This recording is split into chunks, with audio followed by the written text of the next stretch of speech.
Hi Greenwood, this is Stephanie Turner. I'm your horticulture agent for Greenwood County, and this segment of Greenwood Calendar is brought to you by WC Fiber. And I am here today with Adam Gore. He is the horticulture agent for Abbeville County, and this time of year it's lawn season, and we've gotten a lot of lawn questions here in the office, and I wanted to talk to Adam a little bit about irrigating your lawn. And Adam's telling me that it's super important to get your irrigation straight for summer, yeah? It is. Right now, we still get those weekly rains. I think right now we're averaging anywhere from a ½ inch to almost 2 inches, what we had 2 weeks ago. So no one thinks about irrigation. But when we get into June and July and August, when South Carolina will go through those 3 weeks of no rain, everyone starts panicking about, my grass is wilting or whatnot, even if they have irrigation systems. So right now is the time when I tell people it's the best time to get your irrigation tuned in to what it should be, and also encouraging your grass to grow deeper roots. So there's 2 ways to get deeper roots for your grass. One is to let it grow taller, but then you get the downsides of thatch development and kind of an unkept look. Mm-hmm. And the second way is to do an irrigation practice called deep and infrequent. And as extension agents, we're very familiar with that. But what that means is that instead of watering your yard for 15 minutes every day and just making sure that top ½ to an inch of your soil gets wet, watering it twice a week, but watering for like 30 or 45 minutes. That way we're pushing water deeper into the soil profile, and as it starts to dry out, that grass has a mentality of, okay, where can I get the water from? So it starts chasing that water so the roots grow deeper, and deeper roots mean more drought tolerance. So during this time of year, grass wants about 1 inch of water a week. So what people need to be doing is going out and calibrating their sprayer. They can always go to Clemson's HGIC. There's a great article on how to do it. And a video. Yes, ma'am. Mm-hmm. Teresa did a great video for it. Yeah. But go ahead and setting up that and start watering in such a manner. That way, again, we're trying to get those roots to go deeper. So that way, when it comes time, when we get those drought periods, your grass is going to be more drought tolerant. Yeah, it'll be more resilient. Exactly. And won't get knocked down by Yes, the ma'am. drought. So when we talk about irrigating the lawn and we want to set and calibrate our sprinklers, we can just set it and forget it. No. This isn't a crock pot. So depending on where you're at up here in Greenwood, we've got a lot of clay soils.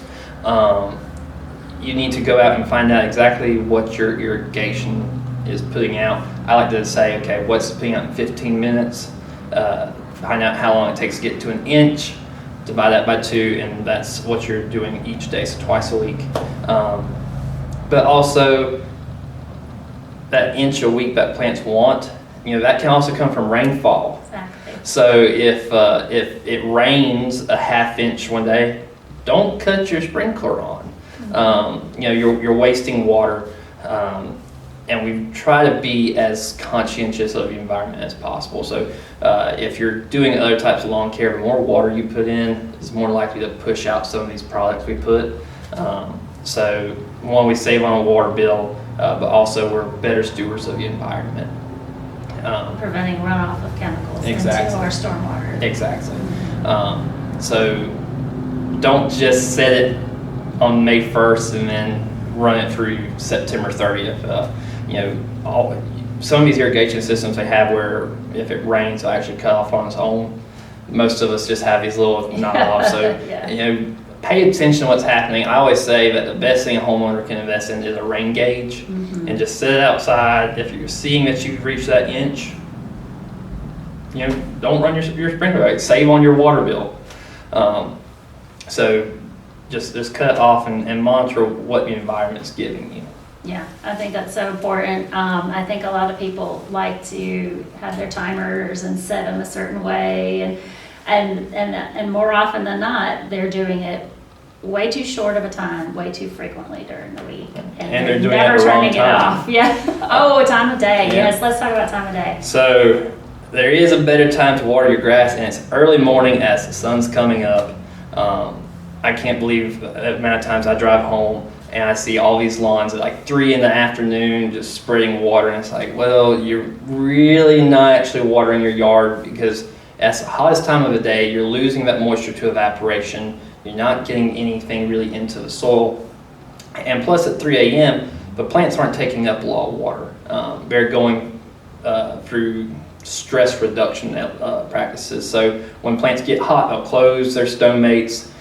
When they close their stomates, the amount of water that they're taking up reduces, because they're water locked down. Exactly. Yeah. So that water potential matrix is thrown out of whack. So if you water in the morning, that's when plants have their best water potential to take it up. But also what we're doing is we're reducing the amount of time that the plants stay wet. The longer plant stays wet, the longer it has a chance to get infected by fungal diseases. So in the morning, plants already have dew on the ground. So if we're watering it when there's already dew, we're not prolonging the amount of time it stays wet. So watering it for however long your irrigation system needs, but watering it in the morning right when the sun's starting to come up. Important, very important. Anything else tip-wise that you can give us? I think we have some information also on the HGSC about aligning your sprinkler heads and making sure you have adequate coverage, because that can be another Yes, problem. I love going out to lawns and just seeing a bullseye around a sprinkler head.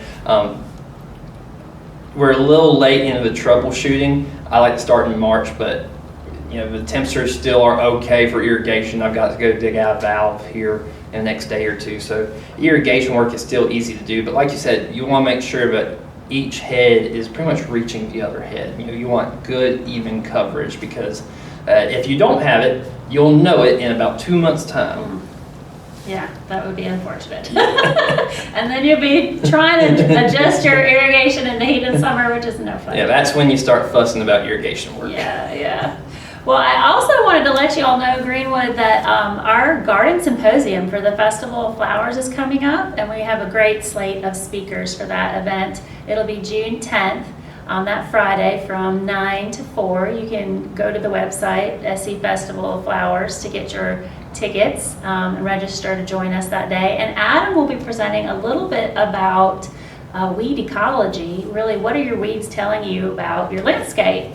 Can you give us a little teaser about what that topic means? So everyone in their yard sees what I call weed plants. I know everyone has a different perception of what weed is, but they see plants that maybe aren't supposed to be there. And a lot of weeds will actually serve as indicators as to what's wrong with your lawn. We always say that the best way to prevent weeds is to promote a healthy lawn. And so, all sorts of different management practices. Your pH can get thrown out of whack. You may have too much of this or too little of this.